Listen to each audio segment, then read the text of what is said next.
Corinne Wagner, bonjour. Bonjour. Corinne Wagner, vous dirigez l'école Notre-Dame qui se situe à Vernaison, école privée, et qui est en partenariat avec les Francophonides, dont l'édition 2018 débute le 17 mars jusqu'au 31 mars. Alors d'abord, présentez-nous votre école. Eh bien, c'est une petite école de 5 classes située dans le centre de Vernaison. Voilà, école maternelle et primaire, petite école familiale. Alors, comment s'est nouée cette relation avec les Francophonides ? Eh bien, tout simplement, l'association est venue nous trouver pour nous proposer de participer à des activités, notamment par le biais d'une dictée pour certains élèves de l'école. Donc, on a commencé à se rencontrer et puis, on va dire qu'on a choisi de voyager un petit peu ensemble à travers les mots. Alors, comment on voyage à travers les mots, à travers des comptines, je crois, c'est ça ? Alors, cette année, c'était, oui, des comptines. On a retravaillé sur des petites chansons. Donc, on a découvert nos 10 mots. Donc, ça, c'était au mois de février ? C'était au mois de février. Donc, on a, avec les enfants en classe, grâce au site internet aussi, sur lequel on s'appuie, des 10 mots. On a découvert chaque mot. Donc alors, rappelez-nous ce que c'est les 10 mots de la francophonie, parce que tout le monde ne connaît pas. Donc, c'est les 10 mots qui sont choisis pour, on va dire, incarner les différentes activités. Donc, c'est de la découverte, à la fois pour des mots que certains élèves connaissent dans un vocabulaire quotidien. On a citer les 10, mais... Non, mais on a eu bagou, par exemple. Les élèves ont bien aimé le mot jactance. Ouais. Voilà. Il y a des mots après qui ont un peu plus de sonorité, qui leur plaisent un petit peu plus, on va dire. Saveur, ouais. Alors justement, voilà. Est-ce que c'est facile de faire aimer le français aux jeunes qui aujourd'hui baignent dans l'iPad, l'iPhone, qui entendent déjà parler de mail, même s'ils sont petits, hein, mais voilà, ils connaissent déjà tous ces mots anglais.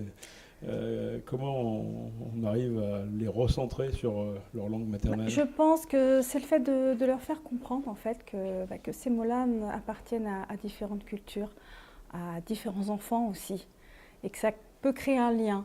Donc c'est vrai que de leur faire découvrir que ce mot-là, on l'utilise au Canada, on l'utilise dans certains pays d'Afrique, ça a tendance à un peu plus les toucher en leur qualité d'enfant et voir que d'autres enfants peuvent aussi utiliser ces mots-là et jouer avec ces mots-là. Parce qu'il n'est pas question évidemment de bannir l'anglais, hein, c'est pas ça. Non, à l'école on fait un apprentissage. Sa place au français. Mais voilà, c'est de faire découvrir des mots aussi, de voir que ces mots existent ailleurs.